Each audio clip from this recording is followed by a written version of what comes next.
دا ملګری تپوس کوي چې د لري باره کې څه حکم دی د شریعت چې آیا دا مکروه دی او که نه دی. نو لري خوراک دا جایز دی او په شرط دی چې د دې صفایۍ خاص خیال وساتلی شي، ځکه چې دې کې ګندګي وي نو صفایي لږه ګرانه هم ده، نو جایز دی او د صفایۍ خیال ساتل پکار دي. بعضي حضرات وایي چې دا مکروه دی، ان بیا علما فرمای چې د دې مراد مکروه هغه یعنی مکروه نه مراد شرعي مکروه نه دی بلکې ناپسندیده، او دا طبیعت خبره ده. د بعضي خلکو نی خوښ چې نی خوښ نه دي خوري، او چې کوم شی جایز وي نو هغه د خواصو د عوامو دپاره یو شانتي حکم لري، په هغې کې دغه څه فرق نشته. بیا دي دا ملګری تپوس کوي چې یو کس سره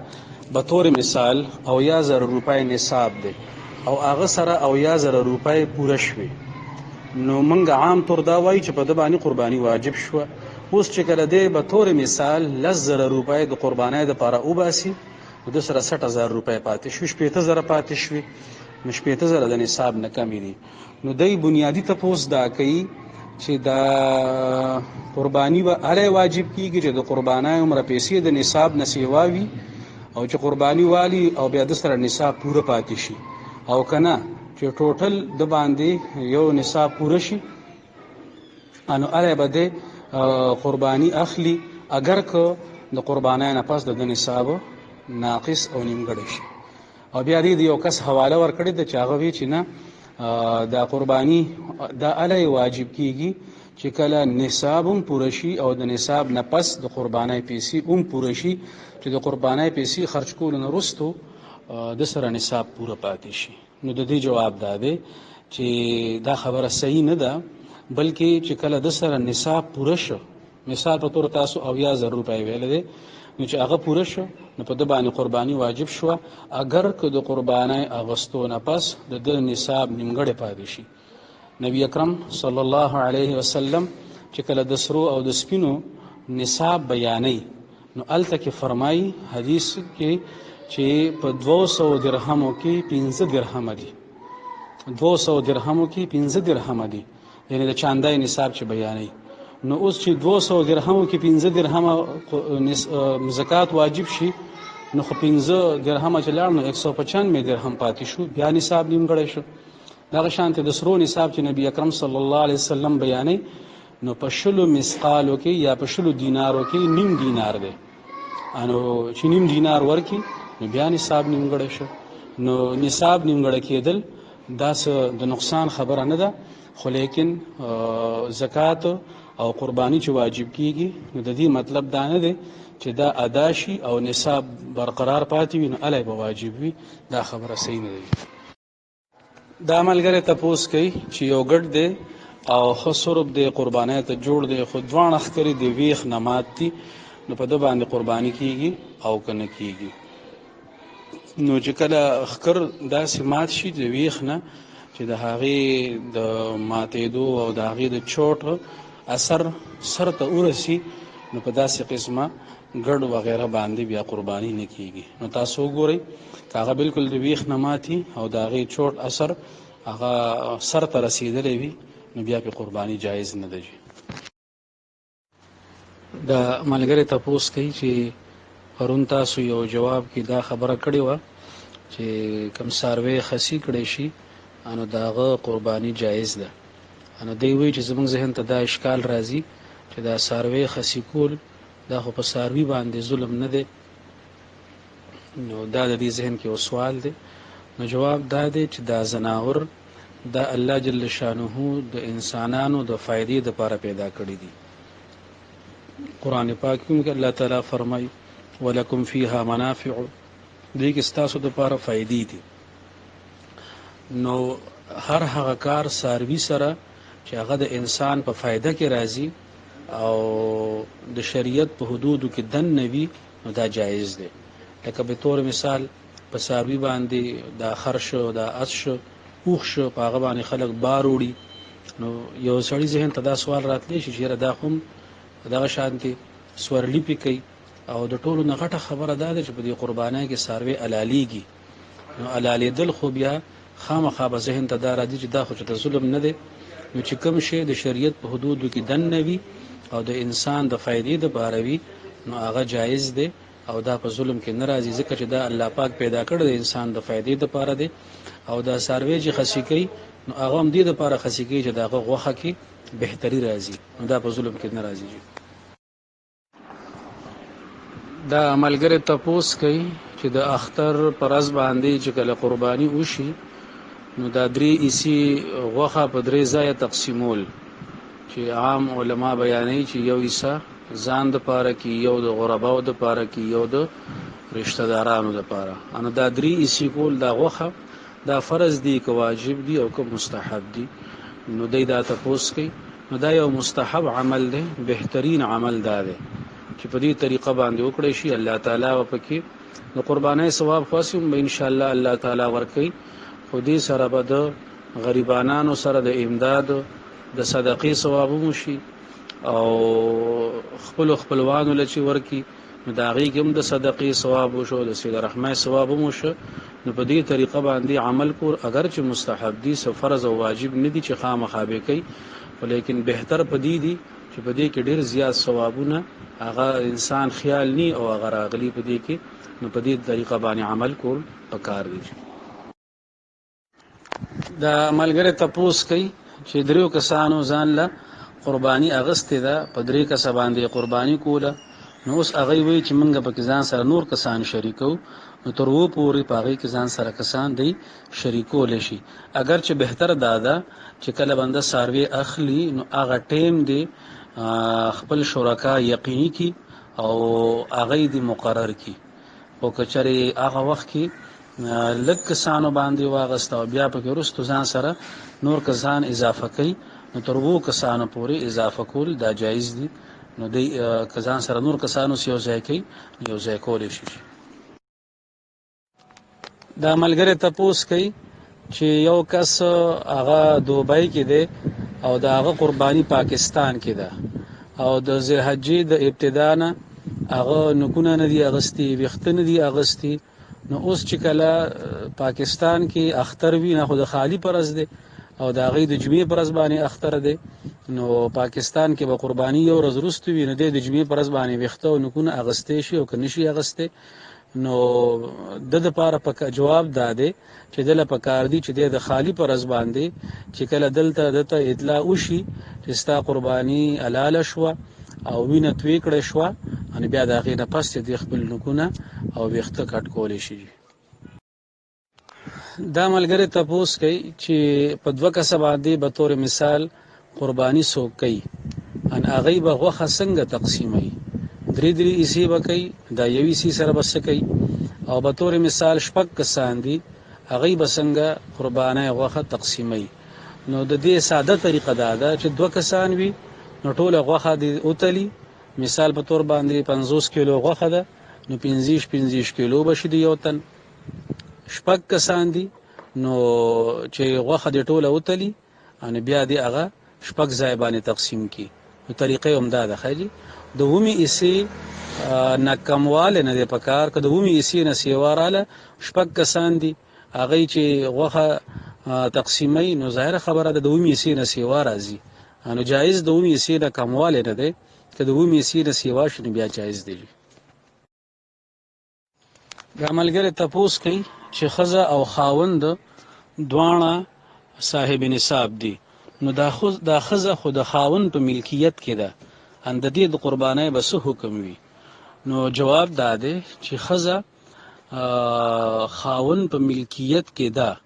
د دې جملې د فقهاو او د شریعت په نظر کې مطلب دا دی چې خاوند ته په ښځه باندې ملکیت حاصل دی، خو لیکن دې ته د فایدې اغستو ملکیت وایي، چې عربی کې د هغې تعبیر په ملک متعی سره کیږي چې دا خاوند ته شریعت دا حق ورکړی دی چې د ښځې نه د کوروالي په صورت کې فایده واخلي او د هغې په عوض کې په ده باندې مهر فرض کیږي. د دې مطلب دا نه دی چې څنګه پخوا زمانه کې د وینځو او د غلامانو ترتیب و، ان هغې کې به یو سړی د وینځې د ذات مالکو، بیا به هغه وینځه خرڅولی هم شوه او هغې سره به بغیر د نکاح نه کوروالی هم کولی شو. نو ښځې ته خاوند ته په ښځه باندې دغه د ذات والا ملکیت نه دی حاصل. ښځه آزاده ښځه ده او د دې مثال به زه تاسو ته داسې ووایم لکه یو سړی دی او هغه به طور مثال فیکټري ده یا کور کې کار کوي او هغه کسان راوستل، څوک ترکاڼ دی څوک مزدور دی او هغه کار کوي. نو اوس دغه د کور مالک ته په دغه کې ټیم کې د دینه د کار اغستو ملکیت حاصل دی، په دې وجه هغه مزدوري ورکوي. خو لیکن دغه مالک د دې مزدور او د دې ترکاڼ د ذات مالک نه دی، د ذات په اعتبار سره هغه آزاد دی. دغه شانتي ښځه ده د ذات په اعتبار سره هغه آزاد ده او خاوند ته صرف د ملکیت انتفاع حاصل دی. نو په دې وجه باندې چې ښځه د ذات په اعتبار سره آزاد ده، په دې باندې د خپل ملکیت په بنیاد چې کله هغه نصاب ته ورسی نو په دې باندې خپل قرباني مستقل طور واجب کیږي. د ملګری تپوس کوي چې د یو ساروي خکر وي او د هغې د پاسه چې کوم کوري او هغه ته لري شي او باقي خکر روغ موړته، نو د دې ساروي قرباني جایز ده او که جایز نه ده؟ نو جواب دا دی چې که خکر کدا صرف کور لري شي په دې سره په قربانای کې څه مسله نه راځي، د داسې ساروي قرباني جایز دی. دا ملګری تپوس کوي چې کم کس نه خانه چلی نو دا غسره د قربانای څه حکم دی؟ نو اصولی خبره خدا ده چې کم کس حرام کاروبار کوي نو دا غ رزق هغه سره حراميږي. نو د حرام کمایي والا دا هغه چې کله حرام کمایي په قربانای کې لګي نو هغه سره خو شرکت جایز نه دی. او چې کم کس حلال کاروبار کوي نو دا هغه رزق هم حلال وي، کمایي هم حلال وي، هغه سره شرکت په قربانای کې صحیح دی. نه خانه کې دوانه قسمه کارونه نن سبا کیږي، حلال کارونه هم کیږي او ناجایز کارونه هم کیږي. نو کچري دغه نه خاني والا په کار خټولو لدادي هر یو کار کوونکې هر یو پیشي والا په کار دي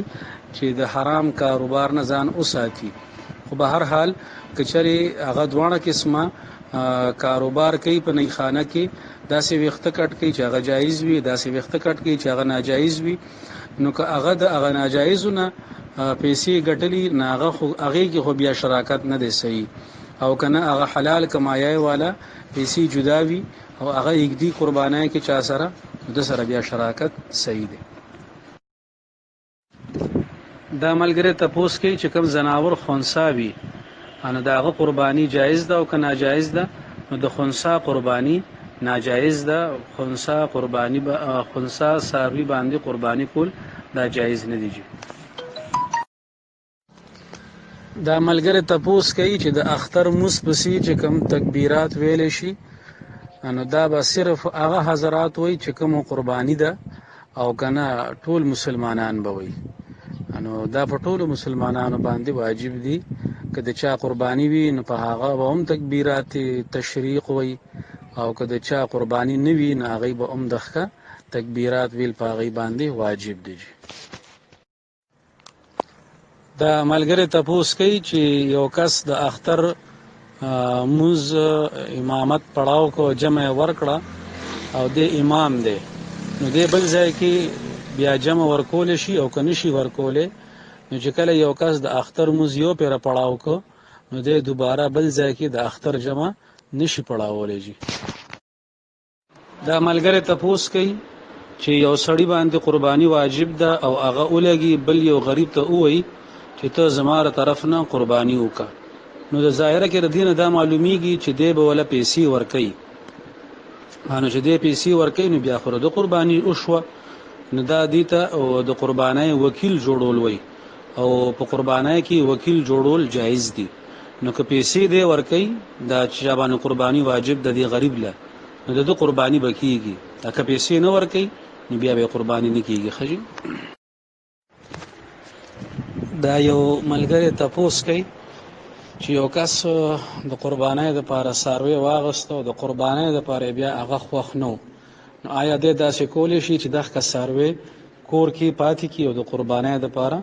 بل یو ساروی والی؟ انو جواب دادی چې چېرې په دغه کس باندې قرباني واجب وه د صاحب نصاب انو دی بل څاروی اغستې شي او کنه غریبو انو بیا بل څاروی دی نالي همدغه څاروی به د خامخا قربانای کې علالي او کنه بل څاروی واغستو نو بیا به د غریب سړی دوه علالي قربانای کې انو مالدار سړی دی هغه دی بل واخلي او که غریبي هغه دی بل نالي جي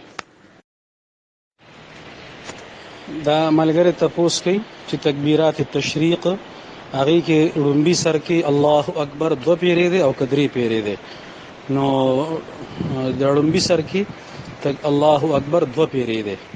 ورپسې دی لا اله الا الله ورپسې بیا دو پیری الله اکبر دی او ورپسې ولله الحمد نو مطلب دا شو چې تمام تکبیرات تشریق چې اول نه واله تر اخره پورې دی دې کې سلور پیری الله اکبر دی او یو پیر پکې لا اله الا الله دی او یو پیر پکې ولله الحمد نو تکبیرات تشریق بداسي وي الله اکبر لا اله الا الله الله اکبر ولله الحمد دا ملګری تپوس کوي چې د اختر پر ورځ باندې د قربانای په غوخه باندې روزه ماتول د دې څه ثبوت شته او دویمه خبره دا کوي چې چېرې ثبوت وي نو بیا به د دې طریقې کار څه وي د دې دپاره باقاعده پښمنۍ کول غواړي وغیره نو فقها د دې خبرې نه منع فرمایي چې دې ته روژه ویل نه دي پکار دې ته عربی کې امساک ویلی شي باقاعده احادیث موجود دي چې حضور اکرم صلی الله علیه وسلم به د اختر پر ورځ باندې ړومبنۍ خوراک هغه د خپل ساروي د قربانای د ساروي د غوښې نه کو نو مستحب دادي چې کله یو سړی قرباني کوي نو هغه د سحر نه خوراک نه کوي او ړومبنۍ خوراک دی هغه د خپل قربانای د غوښې نه وکي باقي دې د لپاره پښمنۍ کول وغیره دا ضروری نه دي ځکه چې دا روزه نه د سر نه چې روزه نه ده ان په دې باندې به د روزې شرایط نه لاګو کیږي او کتا سو بیا وایي ان زه تاسو ته هغه حدیث راولېږم سره د حوالو نه ان شاء الله تعالی چې کوم احادیثو کې نبی اکرم صلی الله علیه وسلم نه د اختر پر ورځ باندې وړاندې خوراک هغه د قربانې د غوښې ثابت دي دا ملګری تپوس کوي چې د وونه کم کسان قرباني اونې وي مثلا 2 کسان نو دوی به خامخا و ایسی جوړي او کنه 2 ایسی وکي نو دوی د پاره و ایسی جوړول دا ضروری نه دي صرف قربانه غوخه ما تاسو ته وضاحت سره وی چې به تور مثال 50 کیلو ده دوی 2 کسان دي نو غوخه د نیمه کې 2 ایسی دي جوړي کی و ایسی جوړول ضروری نه دي 3 کسان دي هغه د پاره و ایسی جوړول ضروری نه دي 3 ایسی دي جوړي کی یو سبا یو ملګری تلاړ شي دا ملګری تپوس کوي چې منګه دوبۍ کې یو او نن زمونږه اختر دی او منګه امساک کړی دی انو منګه دا امساک ماتول شو کدی لپاره خاص خوراک شته وغیرہ نو کستاسو قربانی دغلته وی نو په قربانای به غوخه باندې خپل امساک ختم کړي او که قربانی نیوی نو بیا تاسو خوراک سکاک کولې شي چې څو خوراک میسر وي هغه کولې شي او دې لپاره خاص خوراک نشته جی صرف هغه خلقو د لپاره ده چې کوم حضرات قربانای لري انا هغه د امساک هغه اختتام او ماتول په قربانای په غوخه باندې کې چې څوک نه لري هغه د لپاره دا حکم نشته که امساک یو کو هغه چې قربانی نشته نو بهتره ده خو بیا بر دغه لپاره د قربانای په غوخه باندې امساک ماتول ضروری دي ځکه چې دغه غریب خو قربانی شته نه جي بیا چې هغه څه قسمه خوراک مونږ شي ناغي باندې خپل امساک به ختم کیږي دا ملګری تپوس کوي چې کم سړی قربانی نوي نو هغه به د امساک اختتام په څه باندې کوي نو هغه چې کله اختر منځو کې او کور تراشي نو چې څه الله پاک میسر کړی وي ان پاغي باندې خپل خوراک او اسکاک شروع کی د نبی علیہ الصلوۃ والسلام د اختر چې کوم معمولات پاغي کې یو داوم دی چې نبی علیہ الصلوۃ والسلام با د وړوکي اختر پر ورځ باندې د مونځ نه مخکې د اختر مونځ نه مخکې خوراک کو او د لوی اختر د مونځ نه به چې واپس راغی نو خوراک به کو نو چې کوم کس امساک کوي او قرباني نه وي نو بس هغه دی بیا په هر څه باندې خپل امساک د مونځ نه پس ختمولی شي. دا ملګری تپوس کوي چې چونکې په مسافر باندې قرباني واجب نه وي نو هغه کسان چې هغه په بیرون ممالکو کې مزدوري کوي او هغه مسافر دي نو هغه که قرباني نه کوي نو څه مسله ده ځکه چې په مسافر باندې قرباني نشته. نو جواب دا دی چې د مسافر نه مراد دلته کې هغه شرعي مسافر مراد دی. شرعي مسافر دیته وي چې هغه د خپل کور نه د یو داسې ځای په اراده باندې وځي چې هغه کم از کم 78 کیلومتر وي او چې الته ورسی نو الته کې داغه د اقامت نیت د 15 ورځې نه کم وي که په هغه ځای کې هغه د 15 ورځې نه سیوا د اقامت نیتو کې نو بیا د مقیم شماريږي. نو لہذا زمونږ هغه رونه چې هغه بهر ملکونو کې دي مزدورای لته دي نو هغه خپلته کې د 15 ورځې نه سیوا نیت کړی وي نو په هغه کې چې نصاب ته ورسی د هغه مالیت نو په هغه باندې به قرباني واجب شي ځکه چې دا شرعي مسافر پاتې نشو. بیا دا غي خوخه ده سہولت ته دی وګوري چې هلته بیرون ممالکو کې قرباني کوي او کو دلته کې ځان لرور پلار ملګری وغیرہ وکیل جوړي او دلته قرباني کوي نو دوه صورتونه جایز دي.